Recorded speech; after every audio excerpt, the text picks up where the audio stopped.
So let's get to the big three. Number 3. The narrative that paints this as a kind of binary situation, courage versus capitulation, is just wrong. It's too simplistic. This was a really, really complex problem. Claire Shipman, who's temporarily running Columbia, and they cut a big deal, the first of many with higher education, as President Trump looks to clamp down on the biasness on campus and the anti-Semitism that is raging. We'll bring you the details of this first deal. Number 2. Mostly we'll be charging straight tariffs to most of the rest of the world. That's a lot of deals. Even if you're like me, a deal junkie, that's a lot of deals. Yep, economic rocket ship. A week after a massive crypto investment comes a focus on AI with billions of dollars pledged and already in action. I was talking to the head of Meta about an hour ago, putting billions into Louisiana, and a record trade deal now with Japan. Trump is on an economic roll, but polls say America is not feeling it yet. What will it take? Number 1. I'm leaving the criminal charges to the Department of Justice. I am not an attorney, but as I've said previously, the expressed intent and what followed afterward can only be described as a years-long coup and a treasonous conspiracy. DNI Director Gabbard, Tulsi, takes aim at Obama and his left-wing intel surrogates, while Dems suddenly find an interest in Epstein. And we have movement on both stories, which seems to have all of the media's attention, but really doesn't affect any of your lives. Marc Thiessen joins us now. We read your column this morning, Marc, about the so-called isolationists against Donald Trump. I know they want to be called restrainers, and I want to get into that. But your thoughts about what the DNI director presented so far? So first of all, there's a question. There's a lot to unpack here, right? So did Russia interfere in the 2016 election? Yes, absolutely they did. And that's why Donald Trump launched a cyber attack on the Internet Research Agency in St. Petersburg, the troll farm that interfered in the election, to take it out. So, this is, unlike Obama, who let the Russians meddle in the election without any consequences whatsoever, Donald Trump blew up the Trump farm with a cyber attack. So let's remember that. The sub question is, were they trying to help elect Donald Trump? And was there a conspiracy between Trump and Russia to steal the election? And the answer to the last question is absolutely not. It's been proven by the Mueller report that was nothing more than a conspiracy theory. And because of this effort, by the Obama administration and the Democratic left, we spent 2 years and tens of millions of dollars chasing a conspiracy theory that hamstrung the president's first term. It was an attempted coup. It was disgraceful. And it should have never happened. And I understand Democrats making this charge against Trump. I understand even people in the media who were rallying against him. Those things were, it's not right, but it's almost understandable. They hated Trump so much.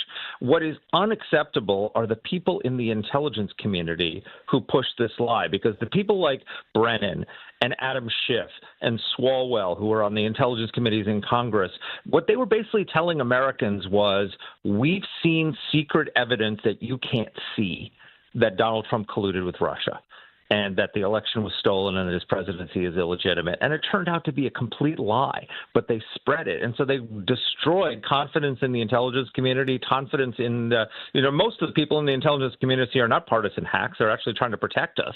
And this layer of political hacks that was running it, who said that Donald Trump was an agent of Russia, had committed treason. The people are getting upset that Tulsi Gabbard is saying that this was a treasonous conspiracy. John Brennan went on television and accused Donald Trump of treason. He used that exact word. He was pressed by Chuck Todd, and he said, you mean treason? And he said, yeah, I mean aiding and abetting the enemy. That's exactly what I mean. I stand by it. So, spare me your crocodile tears. So here is Tulsi Gabbard talking about what she's found out. Cut 4. So shortly after coming into this position as Director of National Intelligence, I formed a special team to investigate this issue. I got to tell you, it wasn't easy. There were a lot of deep state obstacles that exist still within the intelligence community. But ultimately, we had a whistleblower who came forward that brought some critical pieces to this story. And we were able to discover these documents and find these documents that really pointed to President Obama directing his national security leaders in James Clapper and John Brennan to manufacture this January 2017 intelligence community assessment. So that was the whole thing. And I think Ted Cruz said it best. I'm not going to play the whole clip, but he points to one date, cut 8. December 8th, Obama's presidential daily briefing. Here's what it said, quote, "We assess that Russian and criminal actors did not impact recent U.S. election results by conducting malicious cyber activities against election infrastructure." So all the way up to December 8th, over and over and over again, they say, no Russia, no Russia, no Russia. And then December 9th, there's a meeting with DNI Director Clapper, with National Security Advisor Susan Rice, with Secretary of State John Kerry, and with Deputy FBI Director McCabe, in which they reverse their positions altogether, and they all come out to say, Russia, Russia, Russia, that's why Trump got elected. Understood. He said if you look at the memos and the paperwork that was released, you pick that day. And Obama decides to make it offensive. And we know what happened. George Papadopoulos, Carter Page, Paul Manafort, Michael Flynn, just some of the people that their lives and careers got ruined. And some went to jail over something they didn't do, let alone that you had Jared Kushner. He was ready. In his book, he said he thought he was going to jail over taking calls from Russia prior to getting his job that he did for free for President Trump, which every incoming administration was doing. That's how crazy this got. So here's I can't judge the evidence yet about this, but I can tell you. But it's absolutely clear that Russia did not influence the outcome of the election, True. either through cyber means or through interference. And two, to the question of whether Putin wanted Trump to get elected. Maybe he did, maybe he didn't. If he did want Trump to get elected, boy, was that a big mistake, because Donald Trump was and is tougher on Russia than any president since Ronald Reagan. Again, he launched a cyber attack on the Internet Research Agency. He got NATO to spend, hundreds of billions of dollars more on its national security. He authorized the U.S. military to kill hundreds of Wagner fighters in eastern Syria. He imposed crippling sanctions on Moscow during his presidency. I could go on the Armed list Ukraine. on and on of the things that he did. He armed Ukraine. If everyone's surprised that Trump is arming Ukraine right now, he was when Obama was giving him blankets, he was giving him javelins. And so you can go through the litany. I think there was no president who was tougher on Russia than Donald Trump. And so the idea that this, if Putin really wanted him to get elected, that is a sign of that Putin is not a very savvy political operator. All right, real quick. I know you're not an economics guy, but you understand deals. The Japan deal is in, the Vietnam deal is in, the Indonesia deal is in, the UK deal is in. The president, the Japan deal, they say is the biggest in history. The EU is on deck. How is this playing out? Compare this to April, the freak out in April, to what we're experiencing in July. Just look at the market. Yeah. So the question was with Trump, is he using the tariffs to get deals to reduce barriers to U.S. exports, or does he want tariffs? And the answer is yes. Right? He wants both.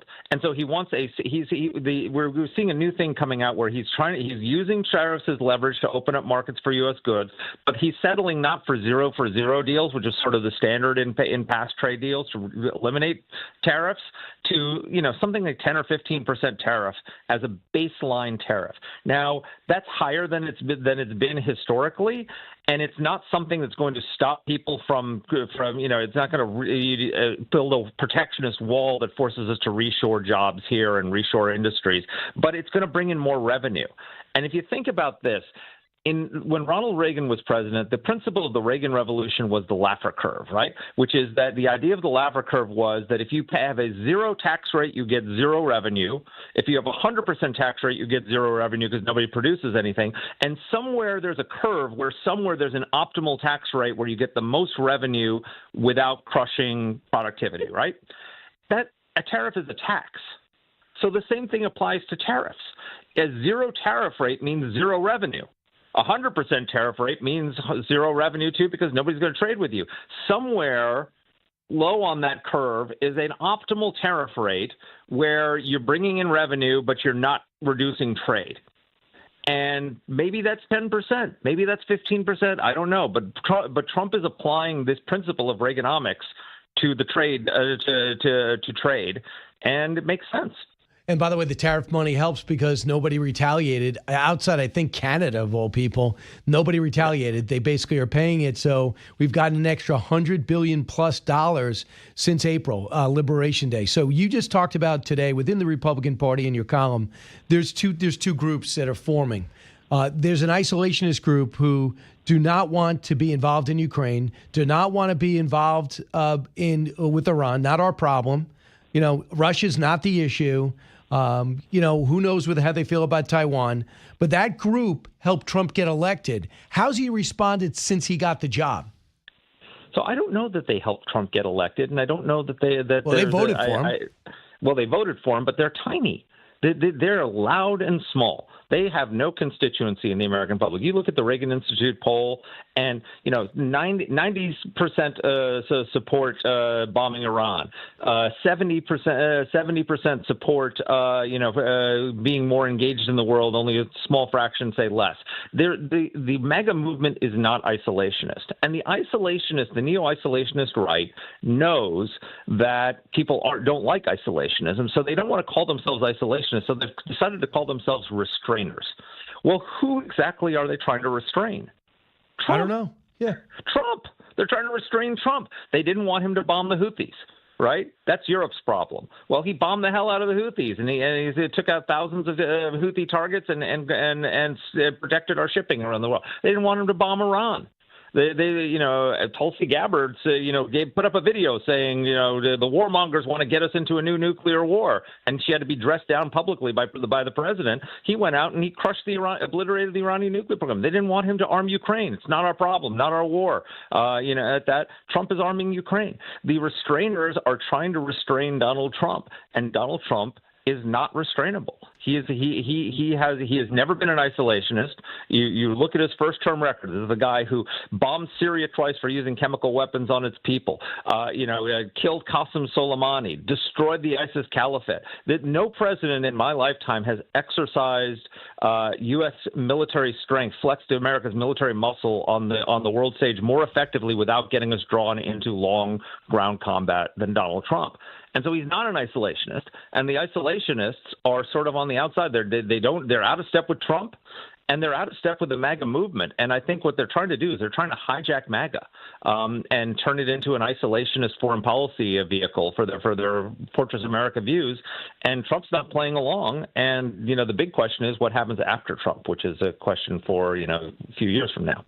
Well, you got a couple of $1 million raised over the weekend, 2.4, and J.D. Vance over in Narragansett, he's already got a lot of money. I guess he wants to establish himself as the front runner, but it's going to be fascinating because I think President Trump, from what I know of him, is not going to like if these guys start campaigning while he's in office. I think that's true. And also, so two things. One, I think there's going to be a huge field. I think there's going to be a lot of people running for president for the Republican Party. It's the first truly open primary we've had in a very long time. And two, J.D. Vance is associated with the restrainer camp. His philosophy was very isolationist in the Senate. But he's the apprentice right now, to coin a phrase, right? He's watching Trump. He's seeing how Trump is using U.S. military support. Maybe he's going to learn something. Maybe he's going to be different when he runs if he runs in 3.5 years. Maybe he'll have a different view. I don't think that he would have bombed Iran. I don't think he would have bombed the Houthis, but he saw Trump do it and saw how effective it was and saw that it didn't get us drawn into new wars. So maybe he'll learn something. That would be good for the country. And he's also talking to world leaders and seeing their response and seeing whose response he respects and doesn't. And then how does this benefit us? Instead of being an isolationist doesn't work. Fascinating, because at the same time, the president's talking about cryptocurrency, setting up regulations to have it take off responsibly. And then yesterday with AI. So he's taken the West Coast, Silicon Valley, who was beginning to become anti-American, and they were not even cooperating in many cases with our defense industry. And now they're all on board with Republicans. Final thought on that? Yeah. So, I mean, I love companies like Palantir and Alex Karp. Alex Karp says that he founded Palantir to defend Western civilization. That's the kind of patriotism we need to see out of Silicon Valley, and we're seeing more of it. And Joe Lonsdale, thanks so much. Appreciate it, Yep. Marc Thiessen.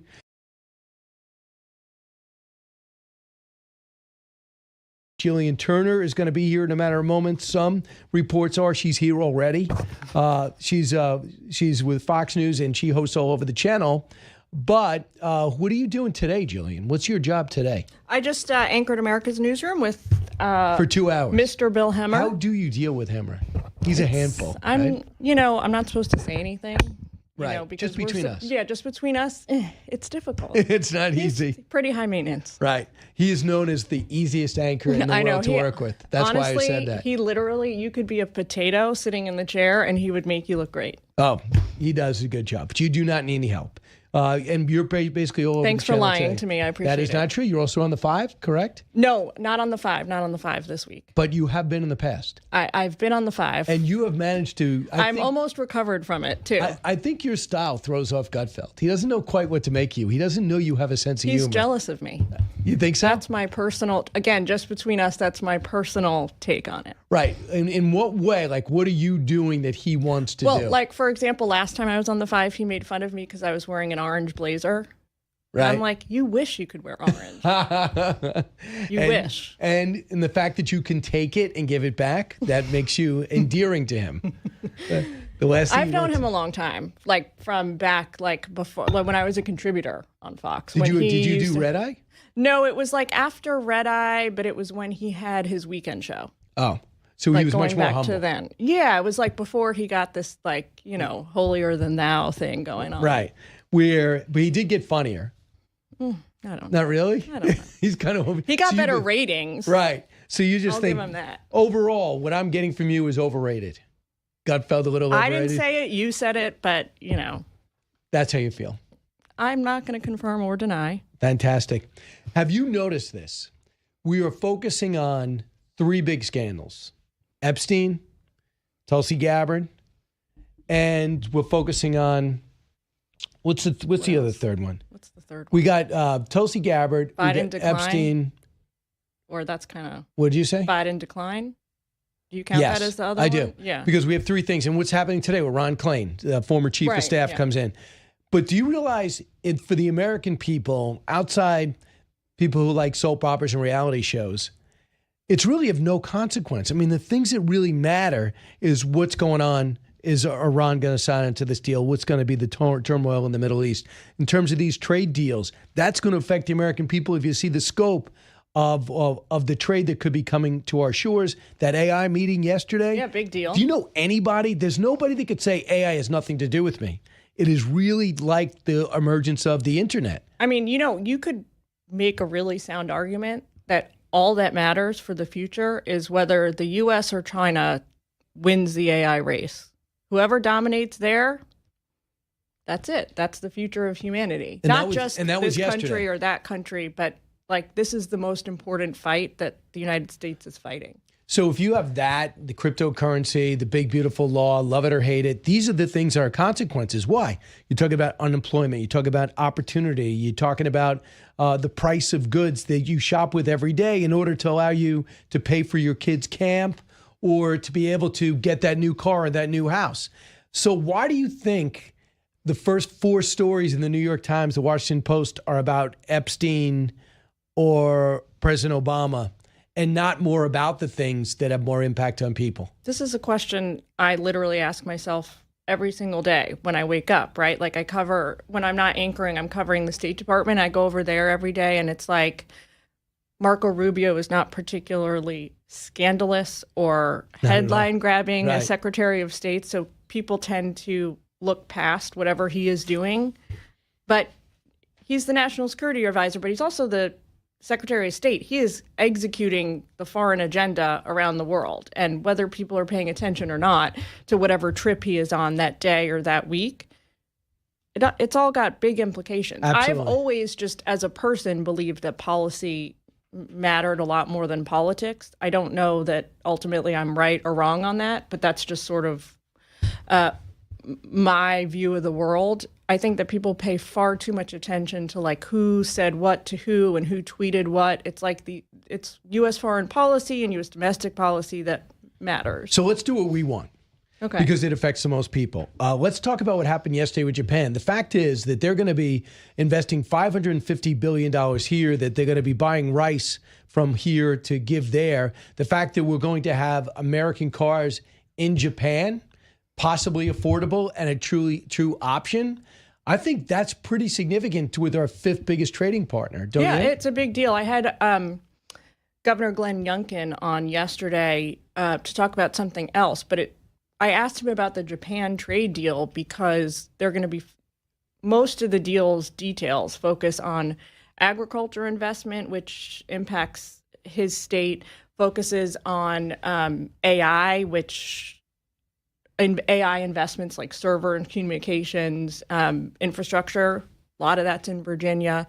So these things that sound like foreign affairs stories are not. They're domestic U.S. stories that will impact American jobs and American families. So I was with, and if you're going to name drop, I can play that game too. I was with what do you got? One of the presidents of Meta, Vice President of Meta. Oh, actually, great job. I loved that interview with Joel Kaplan earlier. Yeah. So Joel said to me, we're building data centers in Louisiana, and it's one of the poorest sections of Louisiana, and we're looking to hire people, workers, pipe fitters, electricians, plumbers. And the average salary is going to be $200,000. So I think data centers, cutting edge, AI, what's going to be. That's going to go far robots. in Louisiana, too. Right. That's not $200,000 in Manhattan. We don't have it. And that's part of why Mike Rowe is so valuable at the conference last week in Pittsburgh. Yeah. And he's saying that we're opening these datas. And then the people came over and I said, there's a sense that when we make these big announcements from Oracle and from ChatGPT, we're not seeing the infrastructure. And he said, well, we are. And he said, I'm telling you right now, that's our main focus, building these huge data centers to lead when it comes to AI. So I think that's going to be significant. And then you got to power them. Yes. That's the other big push. And the other thing is that means the Secretary of Energy is one of the most impactful jobs, which is not the sexiest job in the world. And the Interior Secretary, who has a role with energy, and nuclear is going to be a major story. And I think Democrats can get behind that. Do you notice I didn't bring up President Obama, and I did not bring up anything to do with Jeffrey Epstein? Or Russia. Right. And that was the whole thing. So I think that sooner or later, that's going to have to be the thing that gets traction because there's so much of substance going on right now. You can't avoid it. It's like you can't avoid, you could talk about construction, but then when you drive home and you can't use those roads because they're being built, your life's affected. Sooner or later, this has got to be affecting prices of the economy and the direction of the country, don't you think? So, yes, but that said, I know that you talk to everybody. What do you think Ghislaine Maxwell is going to say in her interview with the deputy AG? It looks like by indications with their lawyer, he goes, she's here to help make a deal. And number two is the lawyer praised Donald Trump for wanting transparency to get the whole story out. To me, I sense my feeling with that story, the Epstein story, is this. And my analogy is there are a lot of people who are great friends with Bill Cosby. They thought he was the best comedian ever. Have Bill Cosby to get an interview with him is fantastic. He was a great person, a commentator as well as a talent. Well, he ends up being a guy abusing women, drugging women, going to jail. Does that mean when you were friends with Cosby in 2010 and 2000, does that mean that you should be destroyed? O.J. Simpson was in the elite of the elite. Every hot party in Hollywood was O.J. He was an athlete, he was a sports guy, and he was an actor. Turns out to be a double murderer. Does that mean that 1999 picture with O.J. Simpson makes you a bad person? Jeffrey Epstein was a very respected financier for whatever reason. The rich of the rich, the most powerful, hung out with Jeffrey Epstein. So was Trump. In 2009, they stopped hanging out. He said the guy's a creep. But the pictures and video make it seem like Donald Trump was working with Jeffrey Epstein to get 10-year-old girls. Here's my question, since I'm now interviewing you, is why do you think that the Trump team has been, like, if I was their media spokesperson, I would be like, yeah, of course, Donald Trump, his name is in the files. Like, everyone who ever met him for 30 years is in the files Poorly by played. name. It's poorly played. Like, is why my don't they just say, yeah, of course you can expect to see his name in the files. That's not what matters. What matters is the contact. You know, like, it could be nothing, it could be something, but the fact of his name being in there is nothing to cast blame or aspersions on anybody about. Gillian Turner here. You're 100% right. It was played poorly. I think they thought they'd just ignore it and give it the Heisman. And because they had so many other things getting through, on July 4th, the big, beautiful bill gets passed and the trade deals are done. And he's like, well, Jeffrey Epstein, well, I'll handle that. I'm just going to ignore that. So clearly that was a mistake. The whole MAGA world, I think that they have overplayed their hand. I think they feel as though many of those people, those strong personalities, think they got Trump elected and they got all this power. And when they're upset with him, they think it's going to rock Trump's world. And I think instead, Trump's like, I'm finding out who I can count on and who I can't. Not to kiss his butt, but just because you don't like the direction of an investigation to say I'm no longer, you know, Trump's a horrible person or I'm no longer in support of the administration, I think it stunned him. That's how I feel. But I just think that they played it bad. Now they like get it all out. And I also think if you're President Trump, you're thinking to yourself, Stormy Daniels situation, everything that came up with all the background, you go, do I really, I'm not even, I'm going to ignore this. I'm in my last term. I got through 5 cases. I am not going to go back to 2005, right? I'm not going to do that. And now it turns out 2005 won't let him go. Yeah. Lastly, you went to Columbia.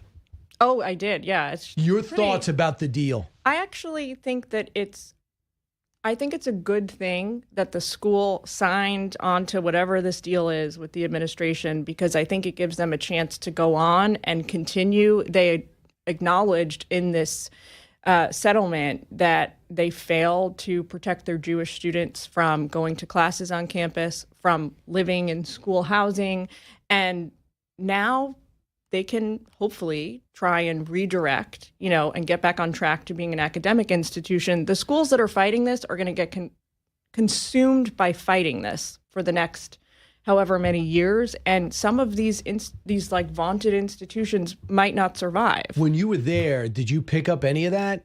I mean, Never. They talked about bias. Not a day in my life. I mean, I'm Jewish. I went there.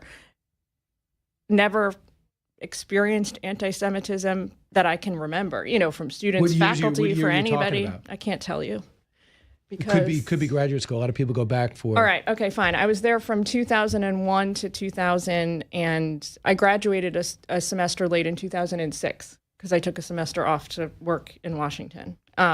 So 2001 through 2006, I was a student. Interestingly, when I was there, they created an entire program to recruit and then helped fund Israeli Americans who were older and didn't fit into the U.S. higher education system because they were a few years older than American students in college because they had done military service. I'm sure they got some kind of federal funding for that program. Yeah. You know, they were actively recruiting Jewish Israeli students who had served in the Israeli army. Did you pick up? Which was, so like we had tons of like Israeli veterans essentially on our campus. Yeah, you fought in the IDF. It's and like you're 26 so years wildly old freshman. Different now. Yeah. So Gillian, did you ever pick up the political bias? Yes, but I think I was less. If I went back to that school today, I'm sure I would feel very differently. I was not as in tune. Either was I. With like the, you know, like at that time I experienced it, but I don't know. I would be like, is that going to be on the test? Yeah, okay. I mean, like, that's it. Yeah. And I did more like foreign affairs stuff. I did you know, like international politics was my major. So I wasn't so much focused on like the U.S. stuff. It was a ton of anti-Iraq because war. part of this deal is that they're going to add some discipline to some of their international programs, their Palestinian and Israeli courses. And when it comes to admissions, they're going to subscribe to no longer applying affirmative action and stop with the DEI. So I think that's part of the deal. I think Harvard could take a lesson from Columbia, but I think we're waiting for a judge to determine. Gillian, thanks so much for coming in. Of course. Thanks for having me. Did you really enjoy it? Yeah, it was great to interview you. Right. You did kind of turn the tables in a bit of a surprise. But then we talked much more about Gutfeld than I originally thought we would. Yeah, that's true. But good thing nobody was listening, and it was just between us. Yeah, that's true. We were offline on that. I'm sure my 200-plus stations, I asked them to turn the sound down. Gillian Turner, thanks so much.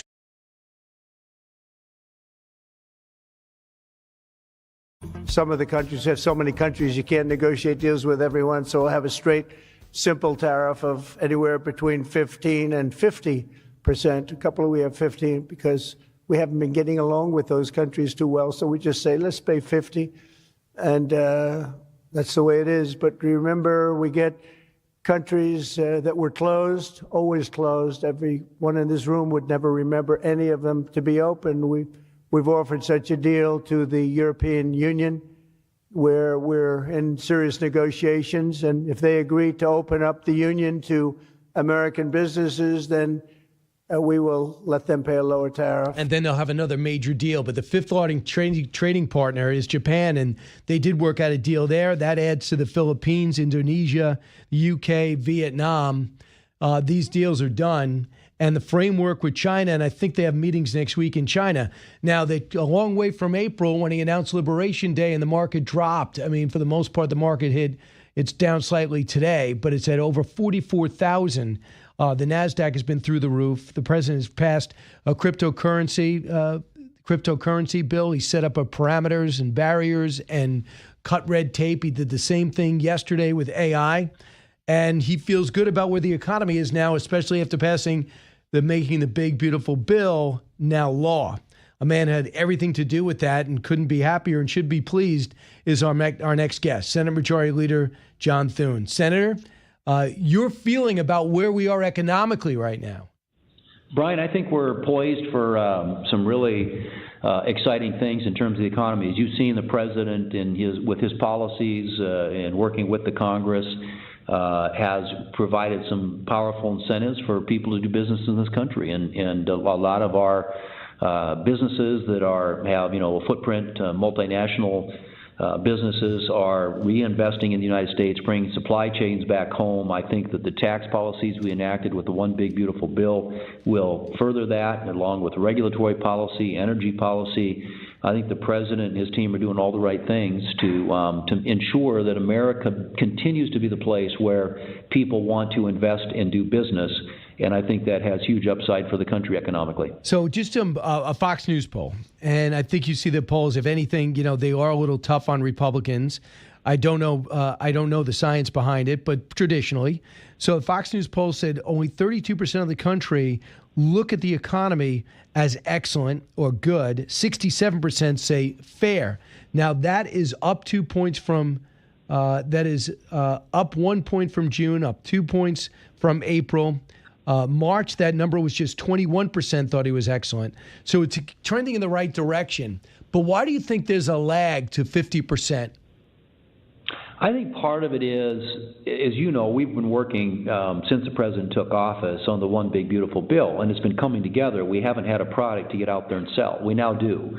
And I think the Democrats have had the luxury of been, shooting from cover and being on the attack these last 6 months. And so we've got to change the narrative. And that means our senators, House members, the president and his team, we've got to be out there explaining to the American people what's in the Big Beautiful Bill, why it's going to impact them in a very positive way. And I think when they hear, they'll know that. I mean, this was really geared and oriented toward working families, from the tax policy to the child care policy, school choice, these accounts for newborns. I mean, there's so many things in here that are designed to give the American people and working families in this country more incentives to do more for their families and to send less to Washington. So I think it's really a function of us now having and being unified and being out there delivering the message about this. And then I think the American people are going to start feeling it. And ultimately, Brian, that's where those poll numbers change, and that's when the American people start feeling the effects of this. And there always is a bit of a lag effect, but it will happen, and it'll start happening, I think, sooner rather than later. Did you find, can you bring me back to 2017 when you guys passed the tax reform? Could you tell me how it was perceived and when it changed? Because it was good enough that, President Biden wasn't looking to change any of it. He didn't even remove many tariffs that Trump put in place. So can you go to a similar timeline now? Well, look, I think in 2017, and it was late in the year, and we were going into the 2018 midterm elections, and frankly, I don't think we did as good a job as we should have getting out and talking about it. I think we just assumed that people would realize the benefits from it, but sometimes and you lost the House. Got to get out. Yeah, that's right, and I think the Democrats effectively at the time, and this is what they're trying to do again, is make it about this is going to be tax cuts or bailouts for billionaires. Nothing could be further from the truth. I mean, the of the benefit derived from the one big beautiful bill is going to be felt by people who make less than $400,000 a year, and the people who actually make $1,000 a year get the biggest proportionate benefit from the tax cuts that are included there. So if you look at all these things, whether it's no tax on tips, no tax on overtime, reduced taxes for seniors in this country, for inflation. There's so many things in here, I think, in the end, that people are going to start feeling. And when they start feeling it, you're going to see those numbers reflect that. But part of it, too, is us getting out and telling the story. And I think that's part of the reason why you want to get back to town. While there might be some pressure from the White House for you guys to stay in and force the Democrats to vote on some of your nominees? That's right. And, Brian, the Democrats, this is unprecedented what they're doing. This is the first president in history who has never had, at this point in his presidency, a civilian nominee approved either by unanimous consent or voice vote in the Senate, which is a way of expediting nominees that are broadly supported. And so they are delaying, obstructing, blocking at every point in the process. And so I totally appreciate the president's frustration with what's happening on the nominee front. But the other side of that story, as you point out, is we do need senators and House members back in their districts and states talking about getting out to the events where the American people are, and explaining what's in that one big beautiful bill. But didn't Senator Schumer keep you guys late when he was not happy with the pace of the confirmations?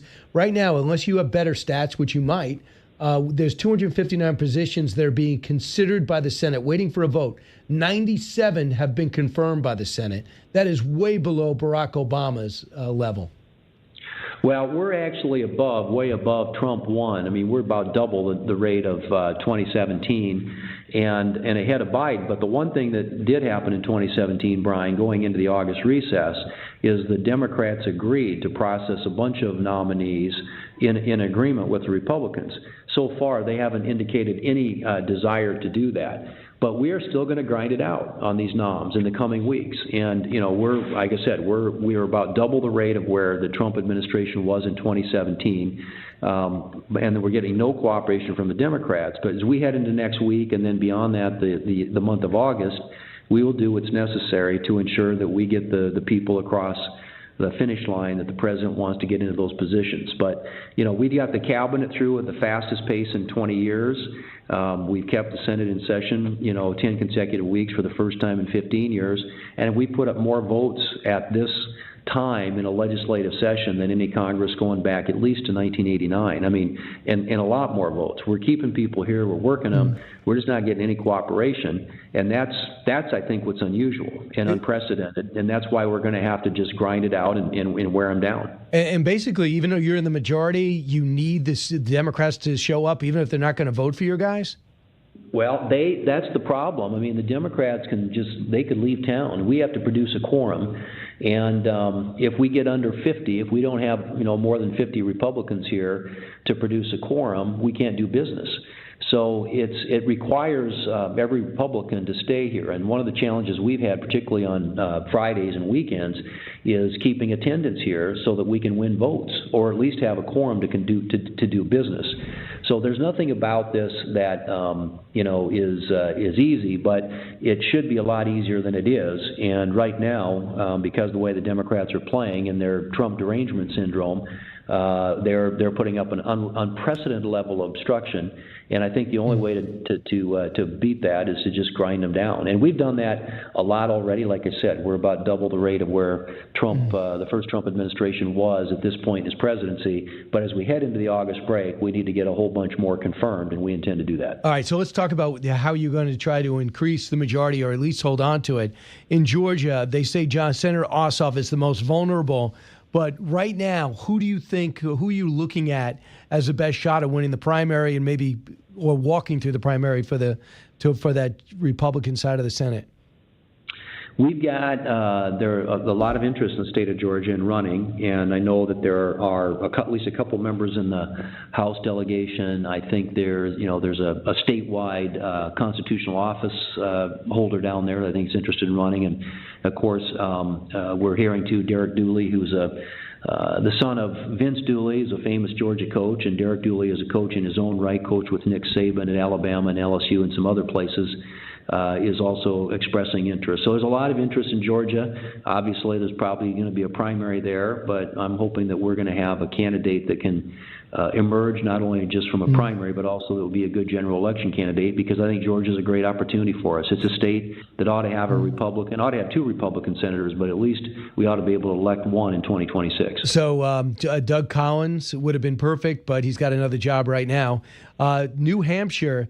In Maine, do you know if Susan Collins is going to run again? Well, I don't know that she's officially announced, but we are certainly operating on the assumption that she is. She's doing everything that you would expect a candidate who's running for re-election to do. She's raising money. She's aggressively campaigning or getting back in her state. And honestly, Brian, she's the only Republican that can win. In fact, we don't have a single elected Republican in the Senate from New England right now, with the exception of Susan Collins. And that state is a very blue state. So she's got a proven record. She's a political survivor. And so I expect that she's going to run. And if she does, we expect her to win. Every time it's going to be tight. And now in Michigan, Mike Rogers barely lost last time. Is there anybody? Is he your pick this time? Well, I've endorsed him, and the National Republican Senatorial Committee's endorsed him as well. I think at some point the president's going to weigh in Michigan, but my assumption is at least that based on how close he was last time, it was literally a few thousand votes, and he actually was winning until they started counting in Detroit. No big surprise there. But we think that Mike's got the organization in place, donors. Statewide name ID, came out of it with a pretty good image. Sometimes when you come out of an election, you've been beat up a lot, and he actually came out with, and if you look at the polling right now against any of these potential Democrats, he's polling really well. So we think Michigan, we put up a good record of accomplishment and things that he can talk about and raise the resources. That'll be a very competitive race and state for us. And we're hopeful we can pick up a seat there. All right, let's talk about North Carolina. It looks like Laura Trump, is that what you're hearing, will not run for the Senate in North Carolina? Well, I think she's making that. Definitive out there in terms of a statement about it. But I had a conversation along with the president with her about the possibility of her running, and I think everybody was prepared. I think she would have cleared the field and obviously done very, very well there. But I think she's opted, at least that this isn't the time. I think it's something she may entertain at a different point in life. But I think for now, at least, she's taking a pass, and I expect we're going to hear an announcement soon on North Carolina. Mike Whatley? Would you like to see him in there? I won't speak for him, but obviously there's been plenty of interest in North Carolina too. No lack of candidates, but I think if Mike Whatley gets into the race, I expect that he'll have a lot of support from the president and obviously from Senate Republicans. We think he'd be a great candidate and hold that seat. I mean, he certainly understands the business, and his track record in the last election was phenomenal. That's why the president asked him to keep the job as RNC chair. Now, in the Senate, you have a difficult situation. I know John Cornyn was going for the majority leader with you. He didn't get it, but he's a class act, and he's being challenged now by your AG, Ken Paxton. Where do you stand personally about who you're looking for that spot, and what do you think the president will endorse in Texas? Well, I think at least for now, it appears at least, and I can't speak for him. That's obviously you can get the president to speak for himself on Texas. But I think at least for now, folks are going to let it play out a little bit. And obviously, I've endorsed John Cornyn. The National Republican Senatorial Committee's endorsed John Cornyn, and we think he would be a great general election candidate. Clearly there are people who want to run, who might fare well in a primary election, but Texas is a big state, very diverse state, and a state which the Democrats would love to target. And I think that's very hard for them to do if John Cornyn is our general election candidate.